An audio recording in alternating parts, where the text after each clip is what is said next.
출애굽기 2장 11절부터 22절. 네, 우리 말씀 교독으로 읽도록 하겠습니다. 제가 11절 말씀 먼저 읽겠습니다.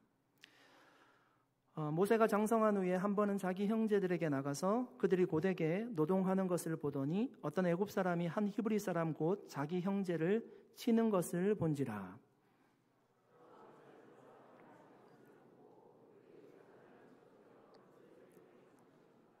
이튿날 다시 나가니 두 히브리 사람이 서로 싸우는지라. 그 잘못한 사람에게 이르되 내가 어찌하여 동포를 치느냐 하매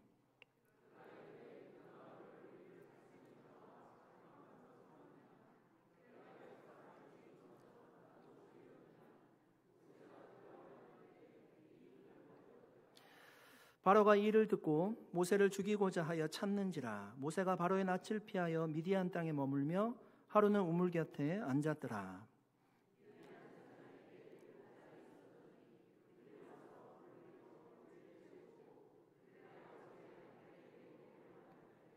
목자들이 와서 그들을 쫓는지라. 모세가 일어나 그들을 도와 그 양떼에게 먹이니라.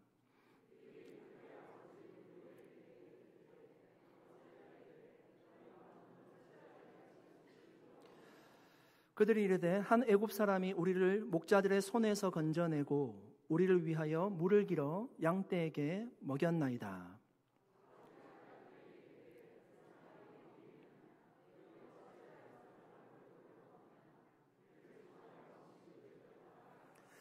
모세가 그와 동거하기를 기뻐하며 그가 그의 딸 십보라를 모세에게 주었더니 그가 아들을 낳음에 모세가 그의 이름을 게르솜이라 하여 이르되 내가 타국에서 나그네가 되었음이라 하였더라.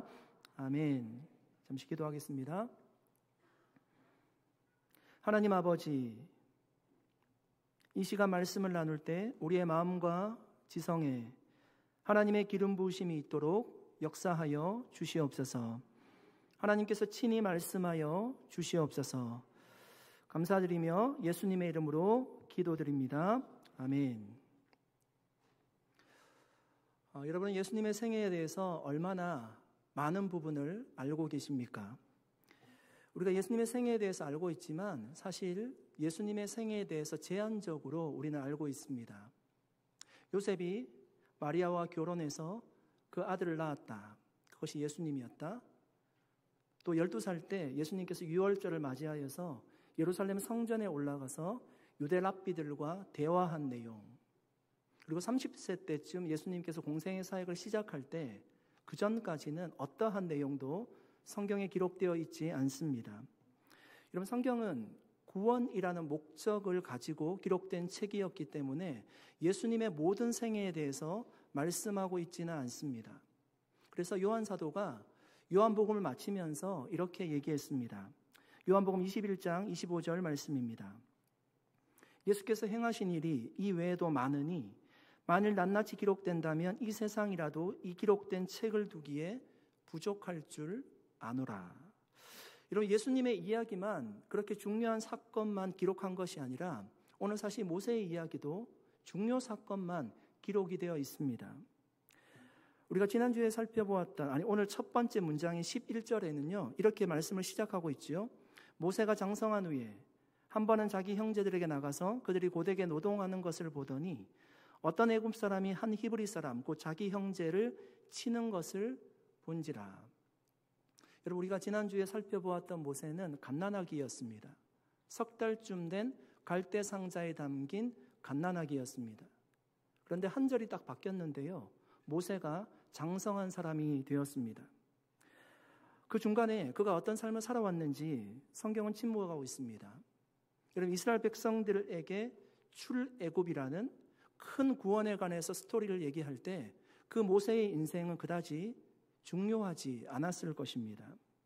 여러분, 그 당시 오늘 본문의 11절에 말씀한 그 장성한 모세의 나이가 몇 살 정도 되었을까요? 사도행전 7장 23절에 보시면 이렇게 말씀합니다. 나이가 40이 되매 그 형제 이스라엘 자손을 돌볼 생각이 나더니. 이런 모세의 나이가 40이 되었습니다. 우리 지난주에 3달 된 모세를 봤는데 벌써 40이 되었습니다. 그때 그의 마음에 형제들을 돌아보아야 되겠다는 생각이 들었습니다.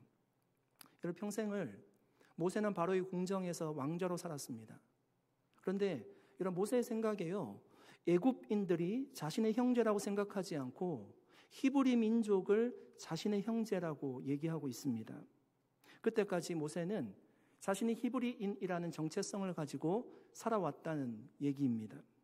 그 형제들이 지금 처한 상황이 어떠한지를 궁금해하며 궁 밖으로 나가서 그들의 삶을 보게 되었다는 말씀입니다. 여러분, 사실 모세는 궁 안에 있으면 전혀 부족함이 없는 풍성한 삶을 살아갈 수 있는 사람이죠. 상위 0.1%의 삶을 살아갈 수 있는 사람입니다. 로열 패밀리입니다. 부족함이 없는 삶이에요. 그런데 그가 고통 중에 있는 히브리 사람들, 그 형제들에게 40이 되어서 관심을 가지게 되었다는 얘기입니다. 히브리서 11장 24절 25절 말씀에 그 모세의 믿음을 이렇게 정의하고 있습니다. 믿음으로 모세는 장성하여 바로의 공주의 아들이라 칭함받기를 거절하고 도리어 하나님의 백성과 함께 고난받기를 잠시 죄악의 낙을 누리는 것보다 더 좋아하고. 여러분, 이 말씀을요, 글로만 읽지 마시고 여러분 삶에 한번 적용해 보십시오. 삶에 적용해 보시고 그 삶에 우리가 한번 이렇게 깊숙이 한번 들어가 보십시오. 여러분, 우리가 당연히 누릴 수 있는 것들이 많이 있습니다. 그것 다 뿌리치고 다 내려놓고 고난받는 삶을 자청해서 모세가 살았다는 겁니다. 저는 선교지로 나가는 선교사님들을 볼 때마다 생각하는 것이 있습니다. 제가 생각할 때 이분은 선교지로 나가지 않으면 너무 편안하게 살아갈 수 있는 분입니다. 미국에서 좋은 직장을 다니고 있습니다. 부러울 것 없이 살아가고 있습니다. 그런데 그거 다 내려놓고요, 선교지로 나가시는 거예요. 한국에 초기에 들어왔던 선교사님들 보시면요, 굉장히 훌륭한 선교사님들이 많이 계십니다. 지도에도 잘 표시되어 있지 않은 조선을 향해서 그 선교사님들이 몇 개월씩 배를 타고 옵니다. 배 안에서 자녀들이 죽기도 했고요, 한국에 내렸는데 몇 달 만에 풍토병에 걸려서 죽어가는 선교사님들도 많이 계셨습니다. 왜 자청하면서 고난을 받는 삶을 그분들이 선택하게 되었을까요? 그래서 모세는 스스로 선택했어요. 자신을 희생하는 모든 부귀영화를 내려놓아야 하는 결정이었습니다. 하나님의 백성과 함께 고난받기를 잠시 죄악의 낙을 누리는 것보다 더 좋아했다고 합니다.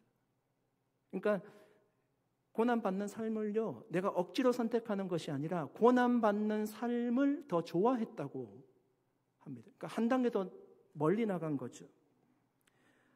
여러분, 성경은요, 이렇게 살아가는 삶이 특별한 삶이라고 얘기하지 않습니다. 그리스도인의 삶이 이렇게 살아가야 된다라고 얘기하고 있어요.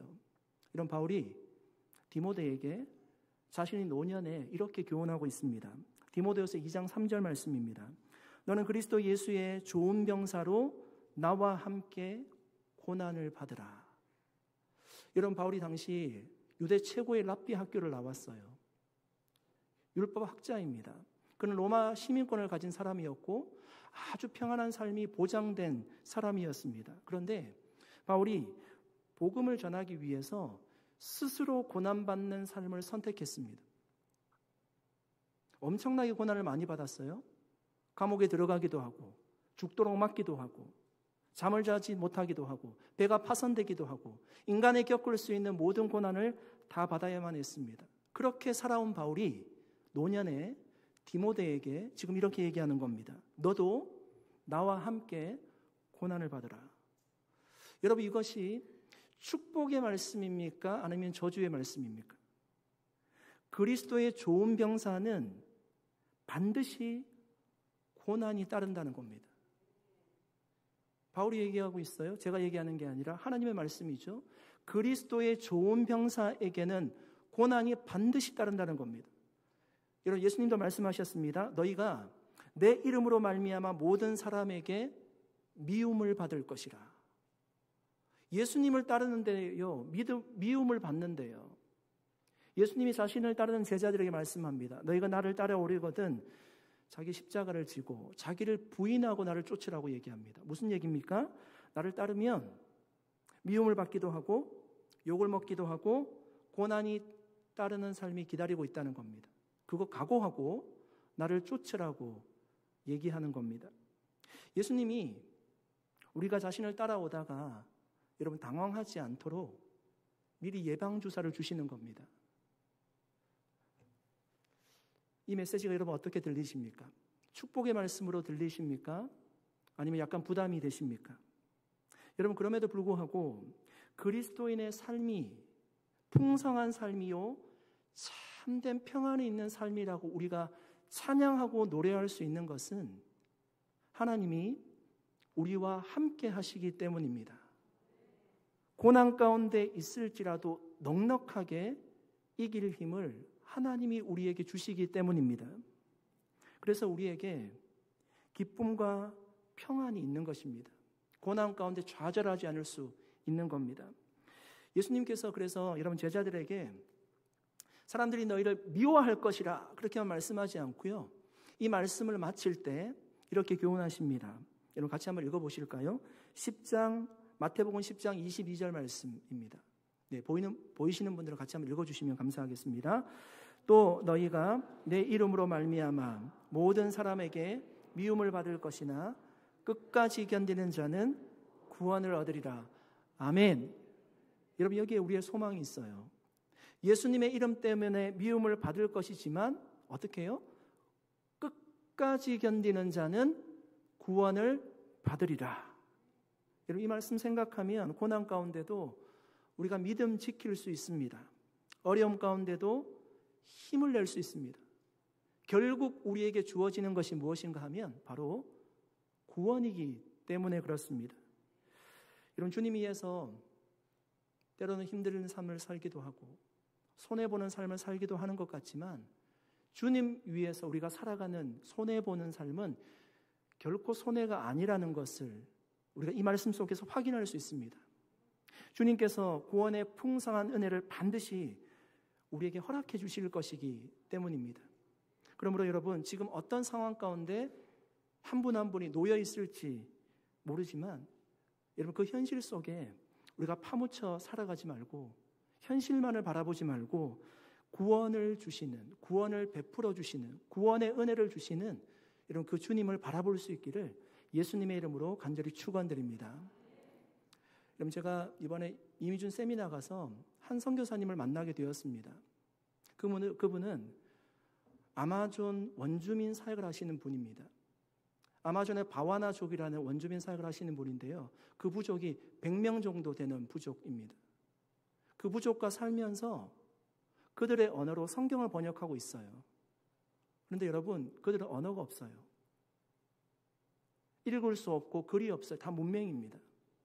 그래서 한 단어 물어보고 10번 물어보고 100번 물어보고 포르투갈어로 표기를 하고요. 문법책을 만들고 단어장을 만들고 이야기 성경을 만드는 작업을 계속 해나가고 계십니다. 몇 명을 위해서요? 100명을 위해서. 자신의 인생을 드린 것입니다. 여러분 스스로 포기하고 내려놓는 삶을 살아가고 있는데 제가 그 선교사님과 교제하면서 알게 된 것이 여러분 얼굴에 너무너무 기뻐하신다는 거예요. 슬퍼하고 힘들어하는 기색이 전혀 없습니다. 저는 그것이 고난 가운데 있을지라도 힘든 상황 가운데 있을지라도 하나님께서 우리에게 주시는 평안과 기쁨이라고 믿습니다. 여러분 그것이 바로 구원의 은혜예요. 어떤 상황 가운데서도 성도가 누릴 수 있는 구원의 은혜입니다. 주님께서 여러분 우리에게 약속해 주고 계십니다. 구원의 은혜를 주신다라고 말씀하셨습니다. 여러분 그 구원의 주님을 바라보고 우리가 소망을 가질 수 있기를 예수님의 이름으로 간절히 축원드립니다. 여러분 모세가 궁에서 나와서 형제들이 노동하는 현장을 보게 되었습니다. 11절에 보니까 그들이 고되게 노동하는 것을 보았다 이렇게 말씀합니다. 여러분 우리가 말씀을 살펴보았듯이 모세가 태어날 때 요셉을 알지 못하는 새 왕이 등극을 합니다. 그 왕이요 히브리인들이 강성해지는 것을 두려워하였습니다. 그래서 고된 노동을 시킵니다. 그 이후로 여러분 40년의 시간이 흘렀어요. 그런데 상황이 결코 좋아지지 않았습니다. 지금까지도 고된 노동을 하고 있습니다. 그때 모세가 애굽의 감독관이 히브리 노동자를 학대하는 현장을 보게 됩니다. 아마 그 감독관은 채찍과 막대기로 심하게 학대했을 겁니다.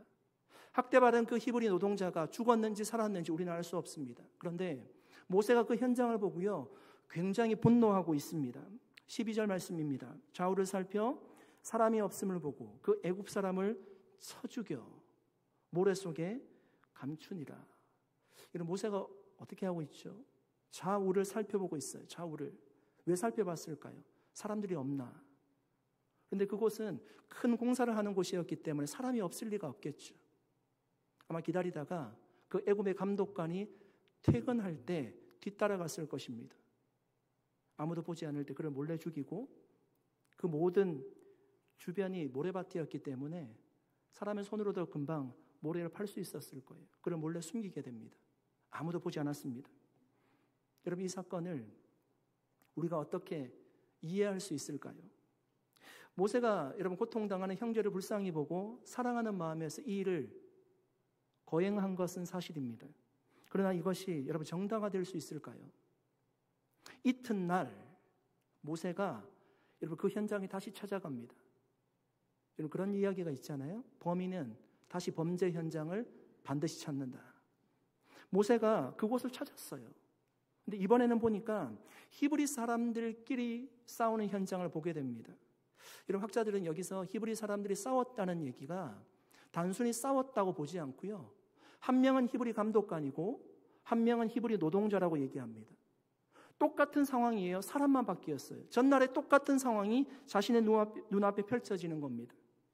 그래서 모세가 그 히브리 감독관에게 이렇게 묻는 겁니다. 3절 말미입니다. 내가 어찌하여 동포를 치느냐 하며. 여러분 모세의 입장에서는 이 지금 상황이 이해를 할 수 없어요. 자신은 모든 것을 포기하고 그 동족을 위해서 살인까지 저질렀는데 형제들끼리 서로 돌봐주고 잘해줘야 될 것 같은데 오히려 학대하고 있는 모습이 그에게는 이해할 수 없는 현장이었습니다. 그 감독관이 모세의 책망에 이렇게 대꾸합니다. 14절 말씀입니다. 그가 이르되 누가 너를 우리를 다스리는 자와 재판관으로 삼았느냐? 내가 애굽 사람을 죽인 것처럼 나도 죽이려느냐? 모세가 두려워 이르되 이리 탈로 났도다. 이런 모세의 눈에는 아무도 보지 않았던 것 같았습니다. 그런데 하나님 보고 계셨고 완전 범죄는 있을 수 없습니다. 그래서 그 범죄 현장으로 아무도 보지 않았다고 생각했기 때문에 그는 돌아왔을 것입니다. 그런데 그 히브리 감독관은 정확하게 모세의 약점을 알고 있었습니다. 그 사건을 기억하고 있습니다. 누가 너를 우리를 다스리는 자와 재판관으로 삼았느냐? 내가 우리를 간섭할 권한이 전혀 없다는 겁니다. 도리어 모세에게 얘기합니다. 내가 애굽 사람을 죽인 것처럼 나도 죽이려느냐? 그들은 모세가 한 행동이 자신들을 위한 행동이라고 조금도 생각하지 않습니다.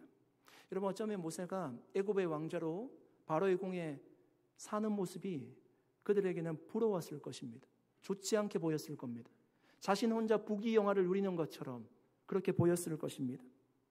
모세의 그런 행동 때문에 오히려 어쩌면 그 사건으로 인해서 히브리인들에 대한 대대적인 박해가 있을 것이라고 생각했을 수도 있습니다. 모세는 자신이 사람을 죽인 일이 이제 탄로 난 줄 알고 굉장히 두려워졌습니다. 이 사건이 바로의 귀에까지 들어갑니다. 바로 그 얘기를 듣고 모세를 죽이려고 찾고 있습니다. 모세는 두려워해서 바로의 낯을 피해서 도망갔다라고 성경은 기록하고 있습니다. 15절 말씀입니다. 바로가 이 일을 듣고 모세를 죽이고자 하여 찾는지라. 모세가 바로의 낯을 피하여 미디안 땅에 머물며 하루는 우물 곁에 앉았더라. 이런 모세가 도망간 곳은 미디안 땅이었습니다. 미디안 땅이 누가 사는 땅인가 하면 미디안 족속은 아브라함의 후처 그두라의 후손들입니다. 그들은 히브리인들은 아니었지만 히브리인들에 대해서 후대하였다고 합니다. 모세가 그곳으로 피한 이유는 이런 연유이기도 하겠지만 아마 언어와 관습이 비슷했을 것입니다. 그리고 결정적인 이유는 여러분 애국과 경계 지역이 있었기 때문에 애국과 잦은 전쟁을 했다고 합니다. 이제 곧 애국의 군사들이 모세를 찾으려고 할 텐데 미디안 땅으로 숨게 되면 그곳까지 쫓아오지 못하게 될 겁니다. 모세가 숨을 수 있는 가장 좋은 장소가 바로 미디안 땅이었을 것입니다. 그럼 저는 성경을 읽을 때마다 이 부분을 읽게 되면 숙제와 같은 질문이 있었습니다. 무엇인가 하면 여러분 모세가 이집트 왕자입니다. 이집트 왕자인데 애굽의 감독관 한 명 죽였다고 해서 애굽의 이집트의 바로 왕이 그를 죽이려고 한다는 것이 도무지 사실 이해가 가지 않았습니다. 그래서 10여 권의 책을 제가 읽었습니다. 그런데 이 부분에 대해서 시원하게 설명하는 곳이 거의 없었습니다. 전혀 다루지 않고 거의 다 지나갔습니다. 딱 한 곳에 설명하고 있는데 저에게 어느 정도 이해를 주었습니다. 이런 당시 애굽을 다스리던 왕이 투투모스 3세라고 합니다. 우리가 살펴보았듯이 모세가 태어날 때 애굽을 다스리던 왕이 투투모스 1세였습니다. 그때 갈대 상자에 담긴 모세를 구원해 준 공주가 누군가 하면 핫셉수트라는 공주입니다.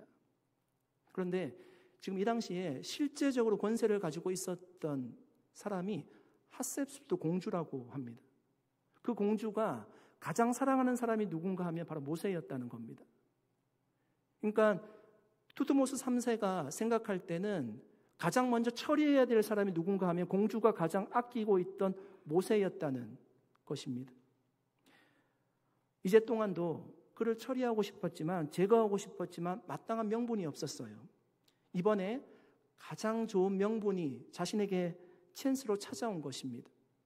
모세의 살인사건을 애굽인에 대한 히브리인들의 반역이라는 차원에서 국법으로 다스릴 수 있는 상황이 주어진 것입니다. 그래서 모세는 여러분 하루아침에 애굽의 왕자에서 살인자의 도망자가 되었다는 것입니다. 저에게는 이 설명이 어느 정도 이해가 되었습니다. 그래서 모세는 미디안 땅으로 도망쳐 와서 우물 곁에 앉아 있습니다. 여러분 보통 우물 곁은 사람을 만나는 곳이죠. 그곳에서 아마 사람을 만나기를 기다렸을 겁니다. 7 여인이 그곳에 와서 자신의 양떼들에게 물을 먹이고 있습니다.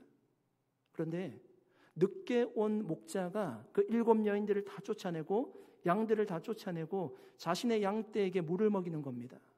모세가 그 현장을 보고요, 그 여인들을 구해 주었습니다.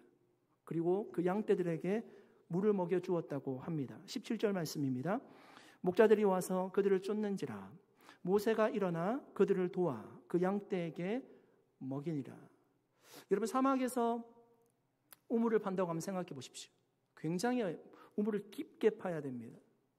양떼에게 물을 먹이려면 그 우물물을 길어서 양떼에게 먹여야 되는데 여인들에게 쉬운 일이 아니었습니다. 그 일을 모세가 다 도와주었다는 겁니다. 여인들이 평소보다 일찍 집으로 돌아오자 아버지가 묻습니다. 18절입니다. 그들이 그들의 아버지 르우엘에게 이를 때에 아버지가 이르되 너희가 오늘은 어찌하여 이같이 속히 돌아오느냐. 여러분 매일 7명의 딸들은 양떼에게 물을 먹였어요. 그런데 오늘은 일찍 돌아온 겁니다. 그래서 이렇게 아버지가 묻죠. 오늘은 어찌하여 이같이 속히 돌아오느냐. 그래서 그 딸들이 오늘 있었던 일들을 아버지에게 상세하게 설명합니다. 애굽 사람을 만났는데 우리를 구원해 주었고 양떼에게 물을 먹이는 일을 그 애굽 사람이 다 도와주었다는 것입니다. 여러분 그 딸들에게 모세가 히브리 사람으로 보이지 않았고요, 애굽인이라고 표현을 하고 있죠. 모세가 히브리 사람이었지만 여러분 그의 복장은 급하게 애굽에서 도망 나온다고 아마 애굽 왕자의 복장을 하고 있었을 것입니다. 머리 모양도 당시에 미디안 사람이 머리를 길렸다고 합니다. 근데 그의 모습은 아마 애굽 사람처럼 머리가 잘려 있었을 것입니다. 애굽의 궁전에서 40년 동안 살았기 때문에 말투나 행동도 미디안 사람과 달랐을 것입니다. 그 아버지가 여러분 그 얘기를 듣고요, 호기심이 생겼던 것 같습니다. 아니 미디안 땅에서 어떻게 그런 사람을 만날 수 있느냐고 생각합니다. 그래서 그에게 어떤 보상을 해주었느냐고 딸들에게 묻습니다. 딸들은 많은 도움을 받았지만 은혜를 갚으려고는 생각하지 않았습니다. 전혀 보상을 하지 않았습니다. 아버지가 얘기하죠. 그 사람을 청하여 음식을 대접하라 하였더라. 아버지의 얘기를 듣고요. 그 딸들이 모세를 찾으러 나갑니다. 다행히 모세를 만났습니다. 아버지의 얘기를 전해서 모세가 수락해서 그 집으로 함께 오게 됩니다. 여러분, 오늘 본문은 이 행간에, 절절 행간에 이런 어떤 스토리를 다 제거하고 21절에 바로 이렇게 모세가 초대받은 결과만을 기록하고 있습니다. 이것이 중요하다는 거죠. 21절 말씀입니다. 모세가 그와 동거하기를 기뻐하며 그가 그의 딸 십보라를 모세에게 주었더니,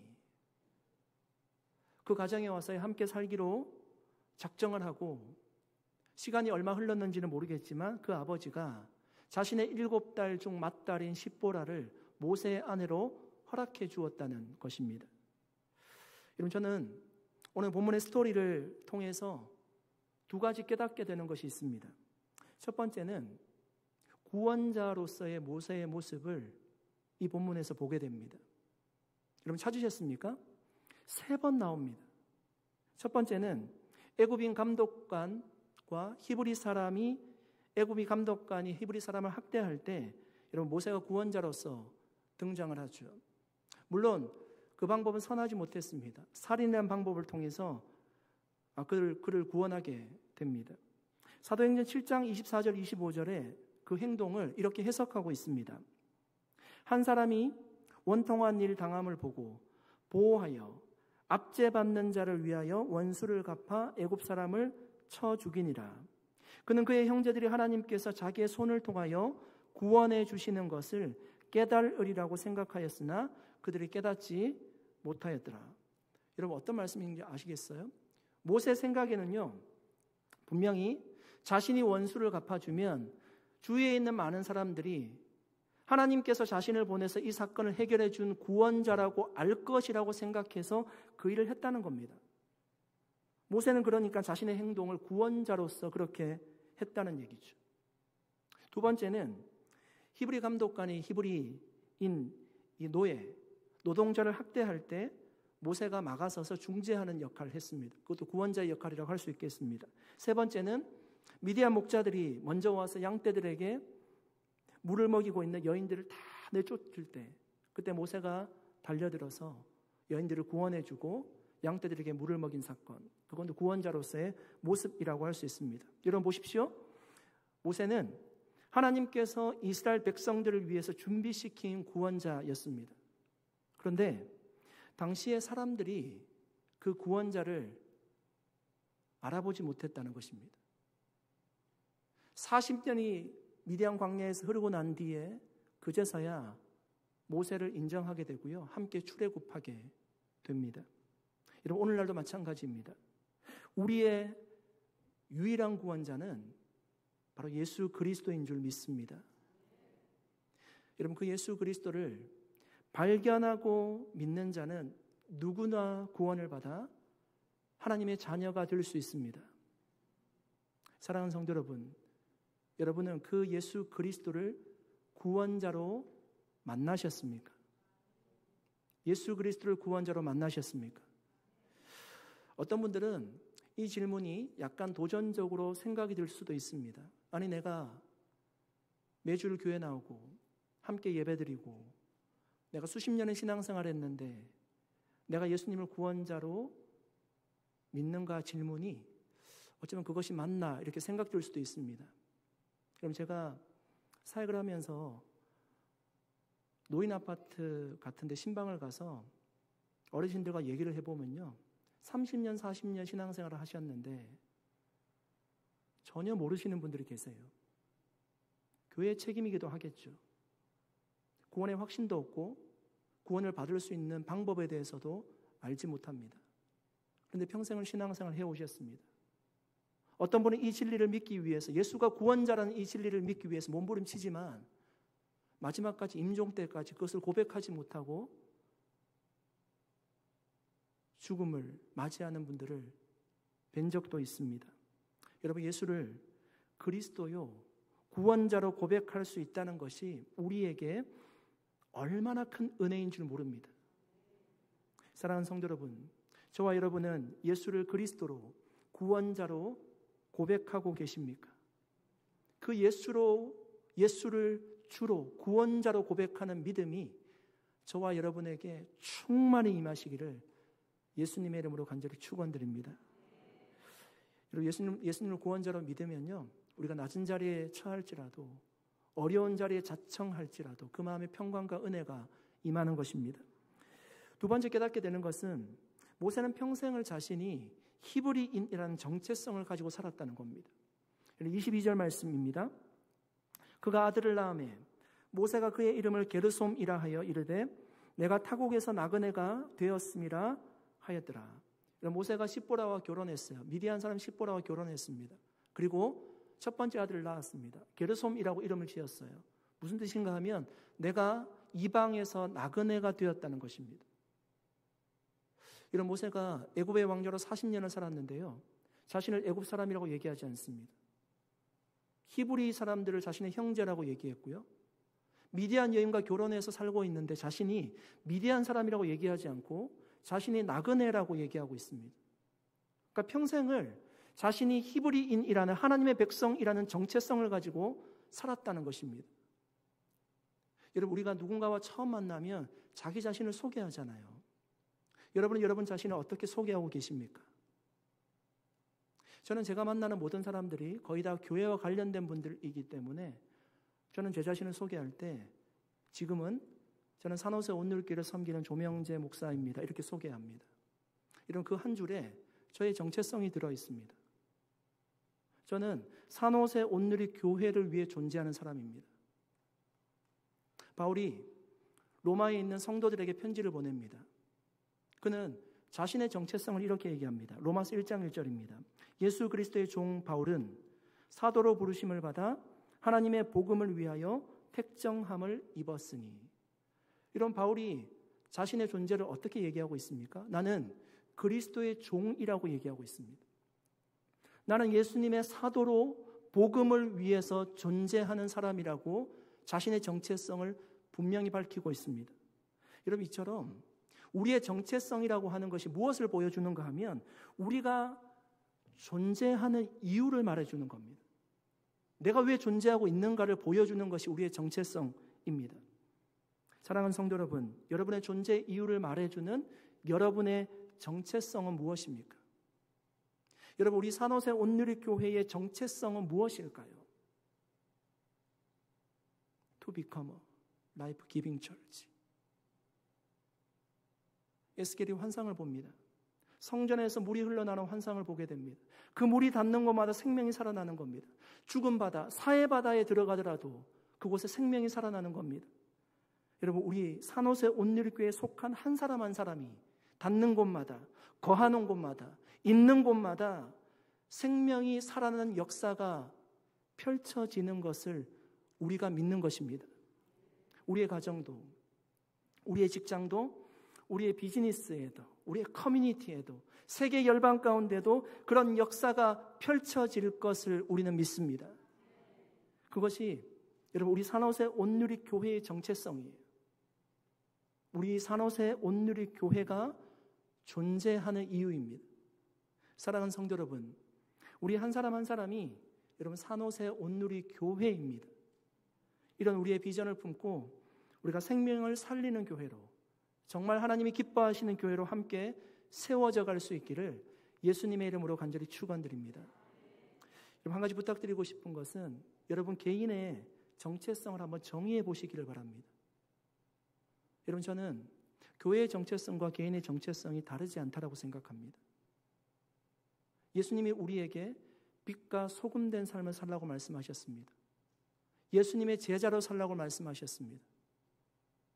무슨 말인가 하면 생명을 전하라는 겁니다. 예수의 생명을 전하라는 겁니다. 여러분, 우리를 만난 누군가가 예수 그리스도를 알게 되고 정말 살 소망이 생긴다면 그것보다 더 귀한 삶이 어디 있겠습니까?